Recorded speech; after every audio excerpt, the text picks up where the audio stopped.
Yo, what's going on, guys? Welcome to the next episode of the Chicane Media Podcast. I got my boy Craig here. I'm Jonathan, and today we're just kind of going to be breaking down the last race that we went through, which is Jeddah Grand Prix, baby.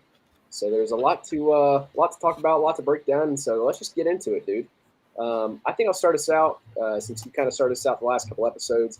One thing that really stuck out to me to kind of start this off was Ollie Behrman's debut for Ferrari, man. I mean, it was solid. He's a young kid. It's like I'm 23. My man's is 18. Skipped everything all the way to 18 and some days. No, what was it? No, he's closer to 19 than he was 18. I think he was like 18 and 319 days. I say he's 19. He's like right there. I say you're closer to 19 than 18. Like, dude, and getting freaking P7? Yeah, as your freaking debut. I mean, that is just outstanding. Like, I don't even know how he managed it, man. Like, all I gotta say is props to the guy. I think it was really. I think it had to be like just Ferrari saying, "Bro, just you have the pace in the car. Just get as high as you can." I don't think they wanted too much pressure on him just because of the Carlos situation. They're just like, you know what I mean? Yeah, they was just like, just try to keep pace, just try your hardest. And he's been like testing the cars. He's driven with Haas, and he's driven the Ferrari or the older ground effect specs of this car. So he drove last year's car in testing development. So that was also good too. So I think he does have, the feel of that car better than anyone. It's not like a Nick DeVries situation. Well, no, because Nick DeVries did test drive for everybody, but I feel like he has a lot of potential. I mean, typically when these young drivers like show good performance, it's like, all right, everybody's rooting for them, but then they just like kind of fall off within like, let's say a year if they're a second seat driver for a team. So, on the flip side, I'm 100% rooting for the guy because like I said, he's 18, he's young and has a lot of potential to succeed, especially like freaking P7, which is just crazy. Like I can't even imagine. Right.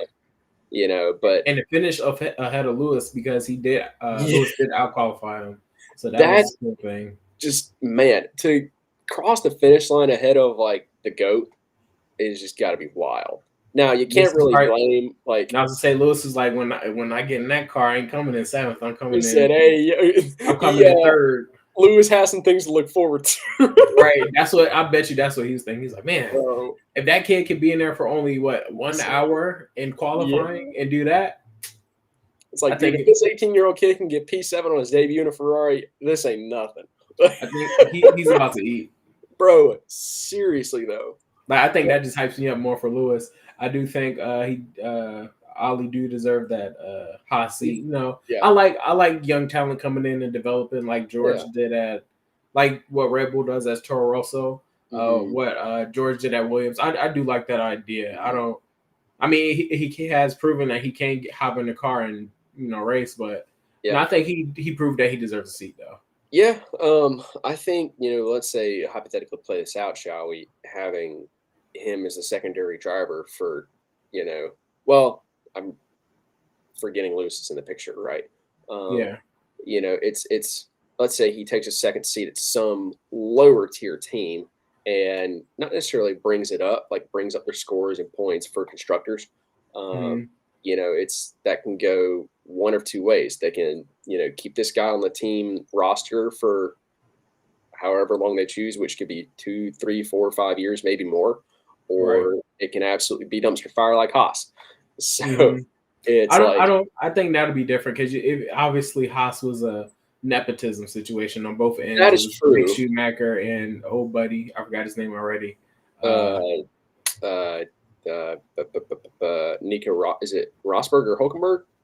No. Before then, Nikita Mazepin. Yep. So that was bad. I knew there was some Z's in there. I was like Rosberg. I was like, whoa, that's so disrespectful to Rosberg. That's way bad. But no, I was like, I know it was a Z in there, but I didn't know where it was at. Dude, I remember that era with Mazepin, and it was just you could tell like they just didn't work. They weren't where they wanted to be. Yeah, and that was obviously Haas just going for the money in a situation that's kind of out of their hands. But then again, it's like with Ferrari, they have, like I said, with this kid being 18 years old, a lot of potential for just going up, right? Yeah. But then because Schumacher, I think that was just a bad situation for Haas. But Mazepin bought his seat. He's in the same situation as Stroll. Like the seat is bought low key in that situation. Schumacher was just a hype build to bring marketing to the team. You know what I'm saying? Like, Bierman is an actual prodigy. Exactly. So it's like he's not, he's nobody famous, and he's nobody that's like not necessarily looking for attention, but you have someone who's focused, right? He wants to win and to perform that well in your debut at 18 years old. I think it's one of those not necessarily hidden gems or a diamond in the rough, but one of those that's like unexpected uprising, right? For a guy like him. Which I could foresee that somewhere else, outside of Ferrari, if some team chooses to take him as a second seat. But with all these, moving pieces, it's like there's not really room. So it's like who would take him, right? Yeah.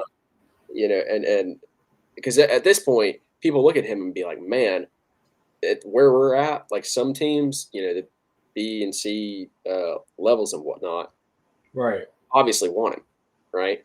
But don't have the option to, pretty much. I mean, they could let drivers go and be like, all right, take this, and Ollie, but it's not that easy. Risk, especially considering all the talent in the pool this year too. So I think that's why I said I think the Haas move is like the best thing for him immediately. Yeah, at least, yeah. Because I start somewhere, start low. And then I'm liking the way Haas is looking right now. I'm not gonna lie. Yeah, like I think they were fortunate to solve some issues that held them back last year, this year, which is why they're finishing a little bit higher up in the pecking order the last two races. So I do think Haas is going to build. I think since the fact that their new principal is a engineering technical type guy, they're going to develop it differently or put more, I guess, be more keen on development. I don't think. I think thank you. I forgot his name. Gunther. I feel like he was just more of a team principal, like develop, make the car. I don't think he was really detailed the way